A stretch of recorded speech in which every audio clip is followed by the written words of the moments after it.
Nicola piaccio tanto con le mutande. Peccato che mi trascura un po' per via delle donne. Quali donne, scusa? Porco schifoso.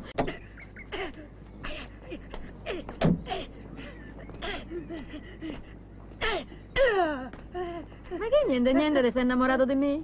Sì. Ah, lo potevi dare di subito, no? Che quel porco un par de corna ci stanno proprio bene, così sai come si gratta? Benvenuti nella soffitta più intrigante del web. Qui non si parla di vecchi ricordi impolverati, qui si celebrano le dive più mozzafiato, i film più audaci e le storie più incredibili del cinema di genere. Se amate il fascino senza tempo delle attrici degli anni 70, 80 e 90, le loro apparizioni indimenticabili, i ruoli che hanno fatto sognare intere generazioni, siete nel posto giusto. Mettetevi comodi, perché il viaggio sta per cominciare. E ricordate, se vi piace quello che facciamo, iscrivetevi al canale e attivate la campanella, così non vi perderete neanche una delle nostre avventure tra bellezza, cinema e ricordi da batticuore. E fidatevi, qui ne vedrete delle belle. Pronti? Allora, via!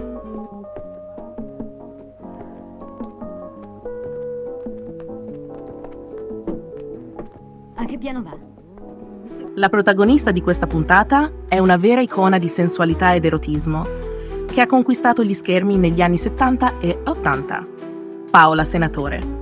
Nata a Roma il 9 novembre 1949, Paola inizia la sua carriera nel cinema con piccoli ruoli in film di genere, ma è la sua avventura nel mondo della commedia sexy all'italiana e del cinema erotico che la consacra come una vera e propria musa del desiderio. La tua grande occasione, l'unica, quella di avere la parte della protagonista. Non possiamo non menzionare alcuni dei suoi film più famosi, come Emanuelle in America, 1977, dove ha interpretato un ruolo decisamente provocante accanto alla leggendaria Laura Gemser. In questo film, la bellezza di Paola, così intensa e provocatoria, si fonde perfettamente con l'aura di mistero ed erotismo che permea la pellicola. Una di quelle interpretazioni che ha spinto il pubblico a considerarla come un simbolo di sensualità sfrenata. Paola, con i suoi occhi magnetici e il suo corpo statuaria, è diventata presto una delle attrici più richieste nel cinema erotico e giallo dell'epoca. 9. Lei è davvero fortunata. Sì, questa sera sono imbattibile. Allora accetterebbe qualsiasi tipo di scommessa? Caro Tess, lei mi fa arrossire.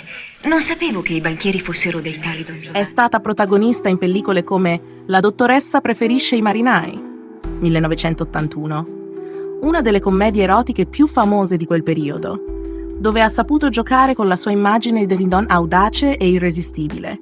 Ma il suo talento non si fermava solo all'erotismo. Paola ha saputo interpretare anche ruoli drammatici e thriller, come in L'assassino ha riservato 9 poltrone, 1974, dimostrando di essere molto più che un semplice corpo da ammirare.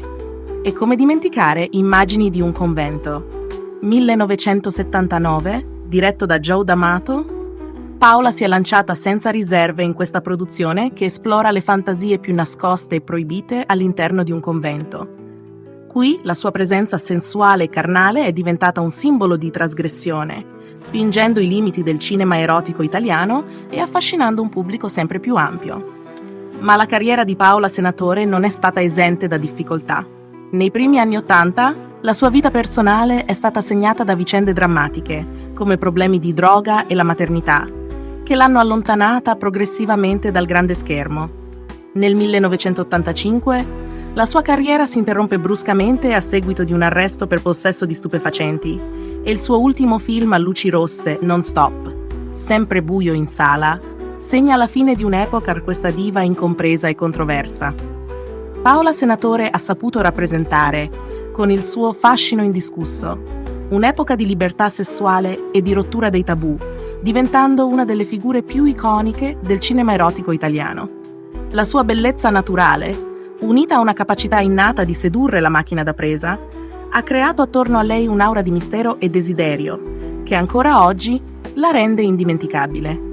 Se vi è piaciuta questa puntata e volete scoprire altre dive che hanno fatto la storia del cinema, non dimenticate di iscrivervi al canale e lasciare un like. Vi aspetto alla prossima! dove parleremo di un'altra icona immortale. Un bacio, alla prossima puntata.